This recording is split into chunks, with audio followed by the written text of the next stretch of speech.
Hi, my name is Richard Bermudez, and I'm going to be playing Miguel de Cervantes, Alonso Quijana, and Don Quixote de la Mancha in MTW's upcoming production of Man of La Mancha. I'm now considered a veteran of MTW stages. My first show here was in 2003, so it's amazing to me that 23 years later, I started out as just a young, clueless pup on that stage running around with his, like the proverbial chicken with his head cut off, to be leading probably my dream role. I grew up with this show from my earliest memories. This was the first show I ever fell in love with because my dad introduced it to me since the time I could sing, which I've been singing since I could breathe, basically.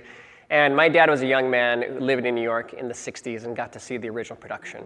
This show basically just turned him on to music and taught him what was possible on stage. There's a show within the show. It takes place in the 16th century during the Spanish Inquisition, and there's a failed playwright, poet, tax collector named Miguel de Cervantes, who's being tried by the Spanish Inquisition because he offended the church.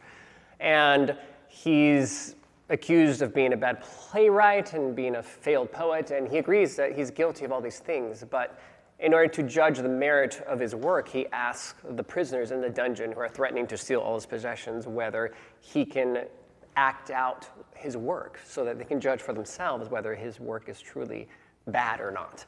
And so it's a play within the play, and it's fantastic because as an actor, you get to be challenged fundamentally in every possible level because you're playing essentially three different characters. Miguel Cervantes, and then you get to play a character he creates named Alonso Quijana, who's obsessed with reading these novels about knights and chivalry.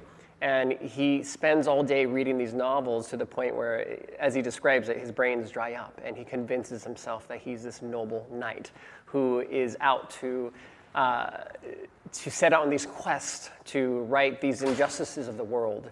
And so it's this play that he gets to act out in front of all these prisoners who are, the lowest of the low in society, but yet they're introduced to beauty for the first time. And it's a really beautiful dichotomy. I'd love for everybody to come out and see Musical Theater West's production of Man of La Mancha, playing from February 13th through March 1st here in Long Beach at the Carpenter Performing Arts Center. You can get tickets at musical.org.